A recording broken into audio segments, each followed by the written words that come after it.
Sungguh bersyukur sama Tuhan, di mana saudara semua boleh digabungkan di Impact Community Indonesia, karena melihat bahwa tuayan telah menguning, tapi pengerja sedikit.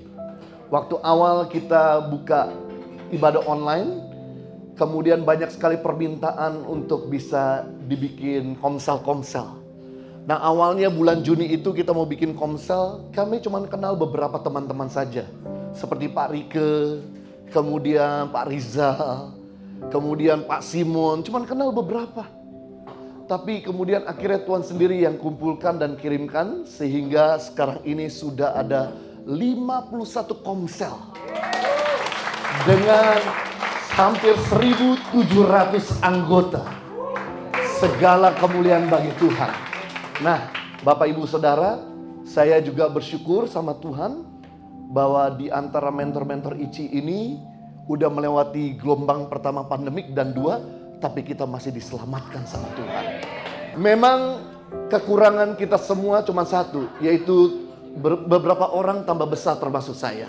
Itu saja, tapi lebih daripada itu saya melihat kerohanian kalian, Henry Lo, Pak Rike, Pak Teguh, Pak Ian, Pak Simon, bahkan juga ada tim dari full timer ICI juga, Wenti, rata-rata bertumbuh secara signifikan. Berapa di antara saudara yang merasa pertumbuhan begitu luar biasa setelah pegang komsel ICI? Bisa angkat tangan? Yes, luar biasa. Nah, Bapak, Ibu, dan teman-teman, mengingat bahwa tahun 2022 adalah tahun yang tidak jelas, ya, tahun yang tidak menentu, tahun yang tidak mudah, tapi Tuhan tetap setia menolong kita. Tuhan akan setia menyertai kita. Dia akan jadi Roh Kudus yang akan memberikan hikmat buat kita. Nah, saya mau sampaikan dengan singkat pesan Natal. Yang pertama, pesan Natal bagi kita semua para pemimpin ICI, yaitu Raja yang lahir di kandang domba. Ini berbicara mengenai Natal, mengajarkan kesederhanaan. Katakan kesederhanaan. Nah, yang menarik di sini bahwa kesederhanaan itu merupakan nilainya Tuhan, sifat dan karakternya Tuhan. Kalau Bapa kita sederhana, harusnya kita juga bisa sederhana. Dan ternyata sederhana itu membuat kita bisa relevan, nyambung sama semua lapisan masyarakat. Baik itu papan atas maupun papan bawah. Baik itu anak kecil maupun orang dewasa. Jujur Bapak Ibu Saudara, saya ini bawaannya dari dulu enggak terlalu bisa nyambung sama anak kecil. Tapi saya belajar untuk saya bisa menyederhanakan diri saya supaya saya jangan kaku ketemu anak kecil. Dan puji Tuhan, waktu 2 tahun lalu saya bawa grup ke Israel dan Turki bersama dengan Pak Ian, Pak Henry Lo, dan kemudian Pak Rizal. Pak Ian bawa anak kecil. Bayangkan selama 14 hari di bus, di pesawat sama-sama kita. Dan kemudian saya sebagai tour leader, sebagai pendeta pembimbing harus bisa nyambung sama dia. Jadi kalau saya ketemu dia, mantap. Kamu luar biasa. Dari situ dulu saya coba buka percakapan. Kalau ketemu anak ini, saya coba menundukkan diri dan kemudian saya berlutut dan berkata, apa kabar? Dan hari ini saya jadi teman sama dia. Tadi kita udah 2 tahun gak ketemu, tapi masih ingat Bapak mantap. Luar biasa. Nah, kita lihat firman Tuhan. Lukas pasal 2 ayat 11 sampai 12. Hari ini telah lahir bagimu juru selamat, yaitu Kristus Tuhan di kota Daud. Dan inilah tandanya bagimu, kamu akan menjumpai seorang bayi dibungkus dengan lampin dan terbaring di dalam palungan. Bukan terbaring di dalam istana. Kita bisa melihat Yesus yang raja segala raja, dia datang ke dunia itu bukan di kota besar seperti Jakarta atau New York City, tapi dia datang di kota Bethlehem, kota yang kecil, yang tidak ada di peta. Agar semua orang lapisan masyarakat bisa berjumpa sama Yesus. Yang berikutnya, Yesus yang adalah Raja segala raja, dia lahir di kandang domba. Yang harusnya seorang raja lahir di dalam istana, tapi ini dia rela di kandang domba. Membuktikan agar semua orang berpendidikan, tidak berpendidikan, bisa ketemu sama Yesus. Berikutnya Yesus, yang ada raja segala raja, dia rela dibaringkan di palungan, tempat makan hewan, bukan di spring bed. Agar setiap orang berdosa bisa dilayakkan sama dia. Nah bayangkan kalau kita punya Tuhan, raja segala raja, gak pilih-pilih kota, gak pilih-pilih tempat, gak pilih-pilih pelayanan, gak pilih-pilih orang. Harusnya setiap kita para leader, jangan sampai ada pilih-pilih masyarakat ataupun pandang bulu. Kita harus bisa menerima mereka apa adanya. Baik mereka miskin kaya, baik mereka orang sehat atau tidak sehat. Seperti Daud yang bisa merangkul sampah masyarakat dan kemudian jadi pemimpin hebat. Nah demikian kami di Tangan Pengharapan. Kami rangkul semua anak-anak yang tidak berarti, terbuang. Akhirnya sekarang mereka jadi anak-anak terpandang. Di HP saya terima semua masukan dari anggota ICI maupun orang hubungin kami. Seringkali mereka bayangkan, saya lagi tengah-tengah khotbah, lagi tengah-tengah lagi ibadah doa kesembuhan. WA, dia fotoin mulutnya, langit-langitnya berlubang. Lagi khotbah, lihat begitu. Pak tolong doakan. Saya langsung berkata, yes saya doakan, saya kirim ke bagian konselor. Setelah itu minggu depannya dia berkata, Pak terima kasih, saya sudah disembuhkan. Bolehkah minta nomor rekening? Saya kasih nomor rekening yayasan. Pak saya minta nomor rekening pribadi.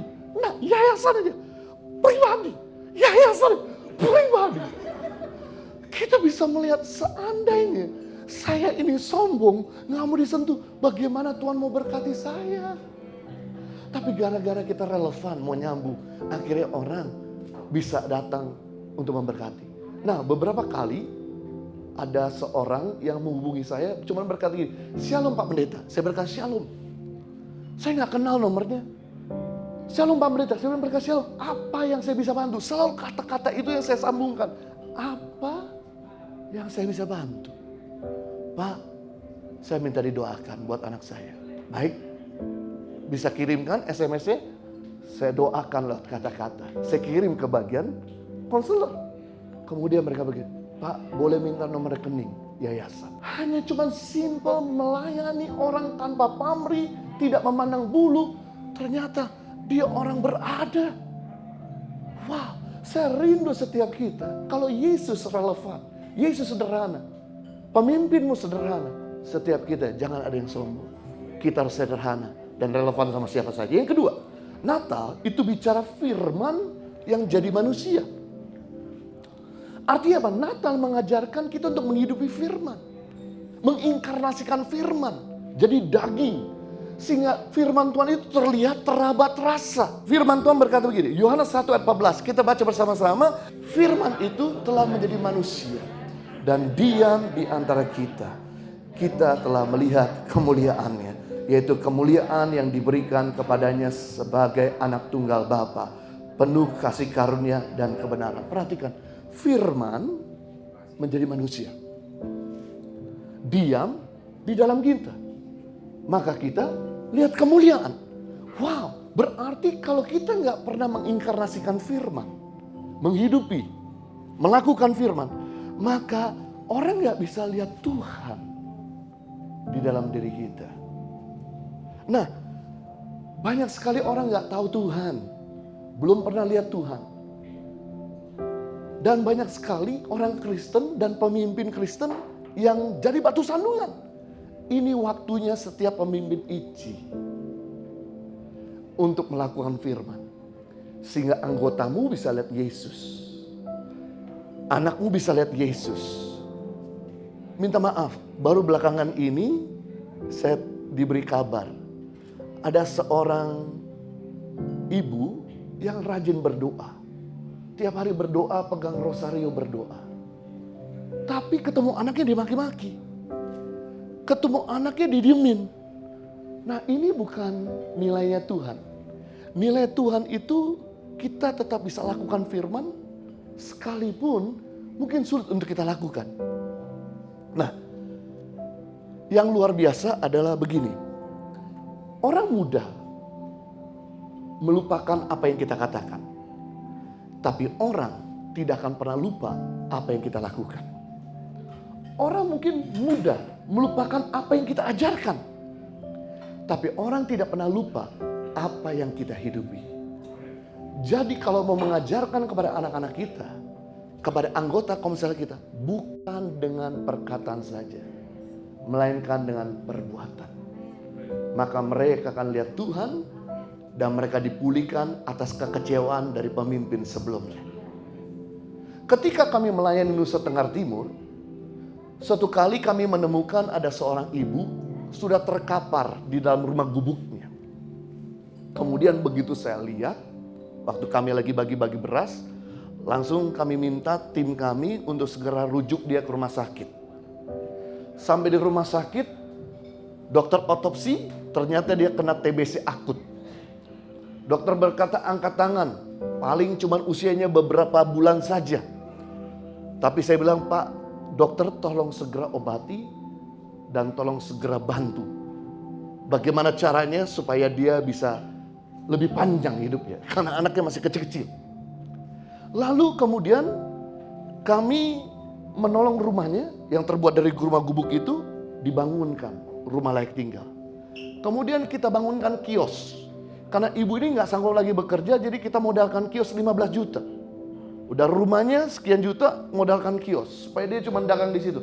Kemudian anak-anaknya kami sekolahkan.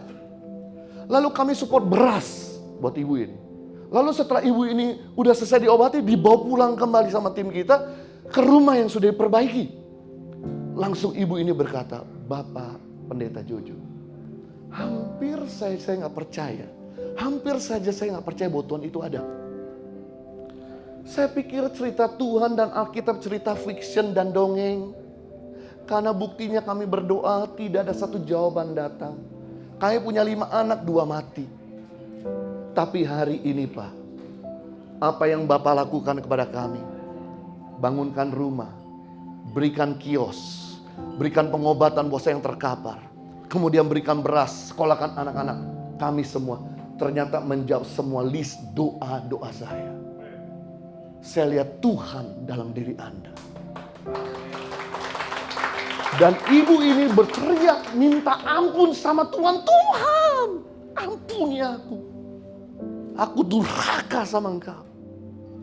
Dan dia menyerahkan hidupnya kembali sama Tuhan. 2 bulan kemudian dia meninggal.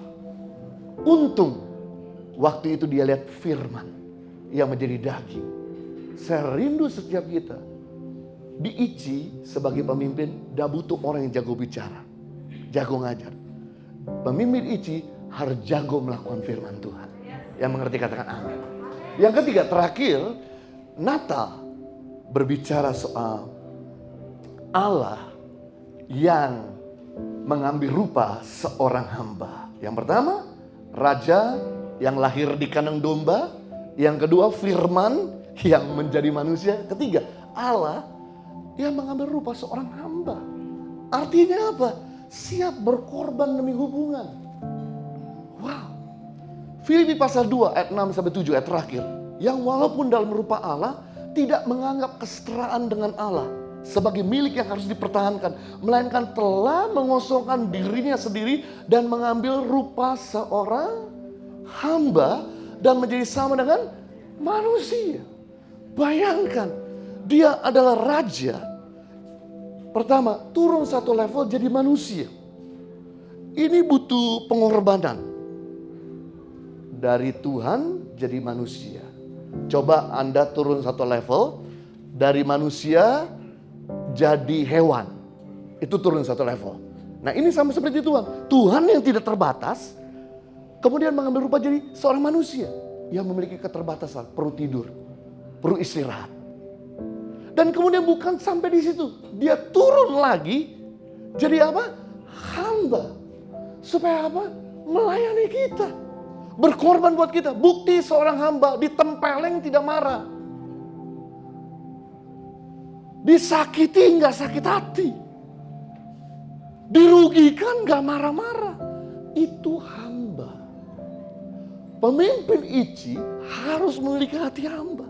Diinjek-injek, diam aja. Beberapa waktu yang lalu seperti saudara tahu bahwa istri saya Henny sempat diviralkan mengenai isu doktrinisasi. Ya kan? Sebetulnya kita udah maju juga. Tapi ingat, Yesus aja hamba, diam waktu ditempeleng. Dipecut diam, dipukul diam. Ampuni. Dan puji Tuhan, waktu itu ada beberapa hamba Tuhan yang kontak kami. Seperti Daud Tony dan kemudian beberapa Pak Rubin Adi Abraham. Saya berkata, sus, diam aja, tenang. Diam. Dan apa yang terjadi waktu kami diam mengambil rupa seorang hamba. Ditempeleng, diinjek-injek sebagai kaset, diam aja. Akhirnya suasana reda sendiri. Cooling down sendiri. Nah, ini penting bagi kita semua. Mungkin Anda diinjek-injek sama anak buahmu. Mungkin Anda diinjek-injek sama anak rohanimu. Saya mau beritahu. Natal memberikan pesan pada kita. Untuk berkorban demi mereka. Berkati mereka. Ingat, tidak ada kehidupan tanpa pengorbanan. Tidak ada kehidupan tanpa pengorbanan. Nah, siapa yang berkorban untuk kita supaya kita hidup? Tuhan Yesus.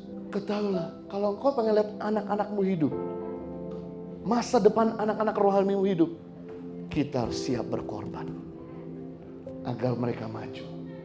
Saya sama istri, kami belajar untuk memberikan yang terbaik kepada staf, kepada anak-anak di tangan pengharapan, kepada saudara. Korban waktu, korban tenaga, korban perasaan, korban pikiran. No wonder kami bisa lihat kalian hidup. Seandainya saya nggak berkorban, hari ini pertemuan tidak ada.